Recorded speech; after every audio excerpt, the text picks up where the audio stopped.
grade the trade. I know that's fun for a lot of people. Go nuts. Not me. Me, there's a much, much, much bigger issue at hand, and I am not the type to bury my head in the sand. Good morning to you. Good Thursday morning. I'm Dejan Kovacevic of DK Pittsburgh Sports. This is Daily Shot of Pirates. It comes your way bright and early every weekday. If you're into football and or hockey, I also offer daily shots of two teams in town that actually care about competing. And I hope you'll also check out my daily shots of Steelers and Penguins. Pirates 2, Giants 1 yesterday in San Francisco. That's a sweep of the Giants. That's 5 straight wins. That's 8 wins in the past 9 games, which sounds like, theoretically, it could be the kind of thing that would motivate the people at the very top to be thinking about, gasp, winning at some point, any point in our lives. But that's not how this goes. That's never how this goes. Now, I'm going to repeat this to try to make it as clear as possible because this is not something that's going to be a really simple concept to relay here. I don't care about the Ke'Bryan Hayes trade. I don't care that Hayes was traded. I was the one on yesterday's show underscoring that of the 30 starting third basemen in Major League Baseball, Hayes ranked 30th in offense. He ranks number 1 with a bullet defensively, but 30th on offense. And this is a team that needs offense. So I don't care about that. I don't care about whichever random somebody Class A middle infielder they picked up. And I'm not even being facetious. I do remember that it was a Class A middle infielder. Or for that matter, whichever 34-year-old reliever they got. I really don't care about that. Let me tell you where I am with this franchise. And I'm not imposing it on you. You can go nuts. You can dig in on this trade. You can find out everything that you want. You can compare all the various grades. This management team, this ownership doesn't deserve that. It doesn't deserve being treated like it's a normal franchise because it isn't. Because let me tell you this. When these gentlemen sat down, Bob Nutting, Travis Williams, Ben Cherington, to talk about all of this, and I'm going to ask you this as well, regardless of how you feel about the trade or how you've graded it, what do you think was the first thing that came up, knowing what you know about this transaction? And knowing what you know about him, Mitch Keller's name has been the one that's most commonly floated out there. What do you think was the first thing that came up? Right. Money.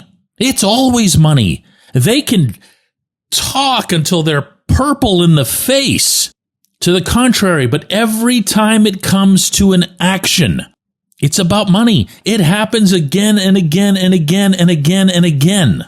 Now, I realize I'm asking a lot here in asking you to separate this, at least for the purposes of this little conversation that we're having. Forget about the trade itself.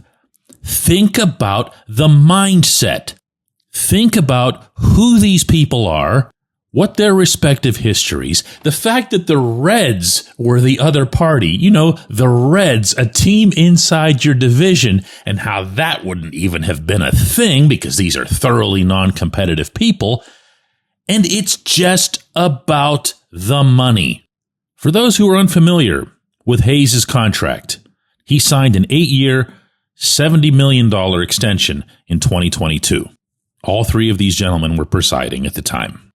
That was boiling down to basically around $7 million a season. It was a little bit front-loaded. It was 10 each of the first 2 seasons, and then 7 for a long time. In 2028, it was supposed to go up to $8 million, and then there was a club option that was never going to get exercised in 2030 for $12 million. So there's roughly $34-35 million left on the contract. That's why they sat down. That's why they made this move. That's what came up. And that's my problem.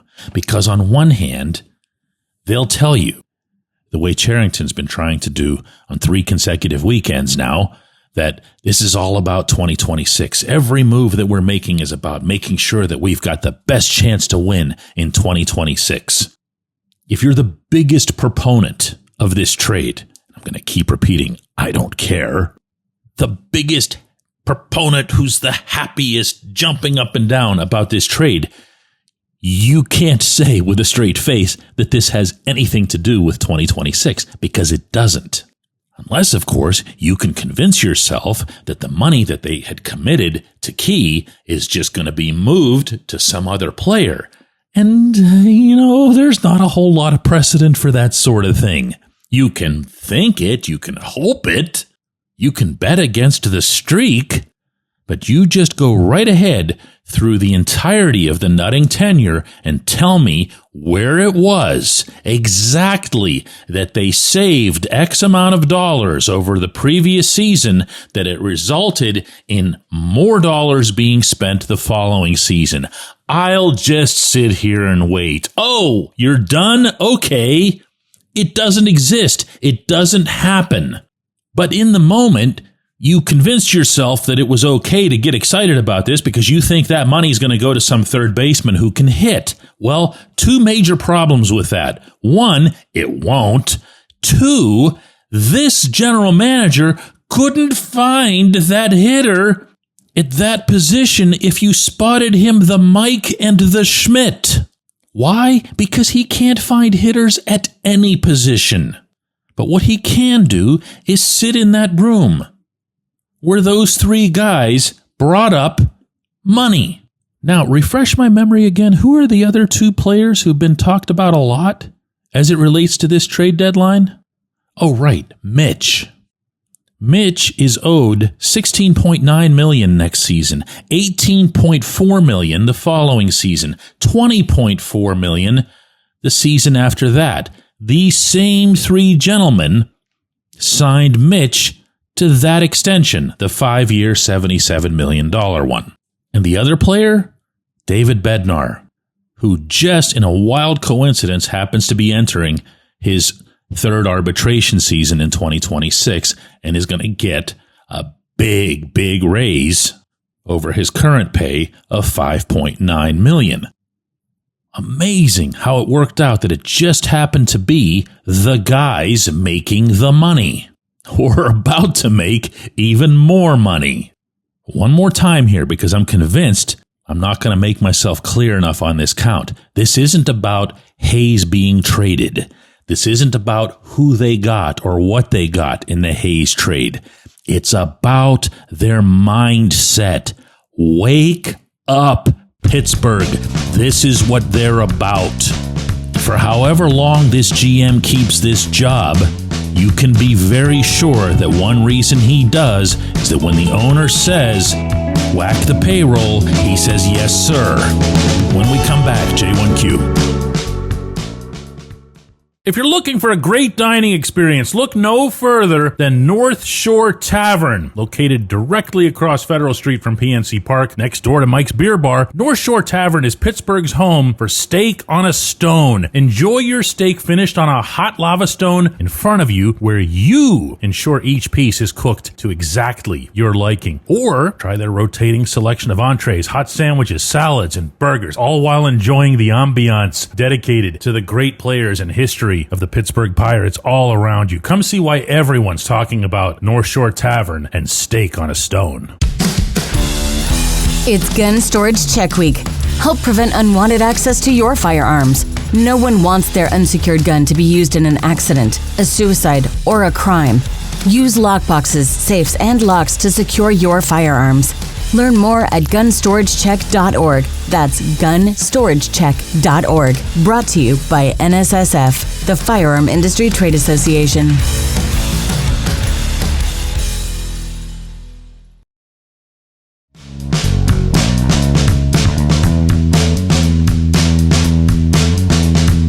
Today's J1Q comes from Kyle Moylan, who says, DK, why is Ben Cherington drafting / trading for guys like he thinks he's okay to start up a 10-year rebuild? For anyone who doesn't know of Kyle's multiple references that he kind of packed all into that one question, a lot of the draft picks, including the number 1 draft pick, Seth Hernandez, the pitcher, the high school kid, it's going to take him a while to get here. And in trading not only Ke'Bryan Hayes yesterday, but also Caleb Ferguson, what the Pirates got back were prospects who are nowhere near Pittsburgh. I have two richly cynical ways to answer this question. One is that this is the only kind of trade that Cherington even knows how to make. Look at his history. Show me where he's made pure baseball trades. Probably the only one that even comes to mind for me is Spencer Horwitz for Luis Ortiz, meaning somebody who was already in the majors for somebody who was already in the majors. But otherwise, this is the profile. This is what they all look like. And this is also why, at least it's yet another reason why, I don't care about these results. I don't care about the grading of these trades. The rankings are all over the place in almost every circumstance, and that can be both good and bad.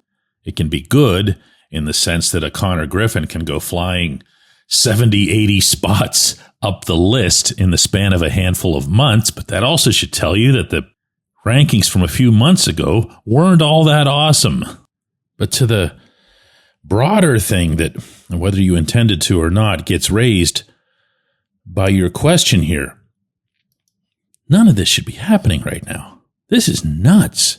Kyle, this is nuts on so many levels that I wouldn't even know where to start in cutting it all up.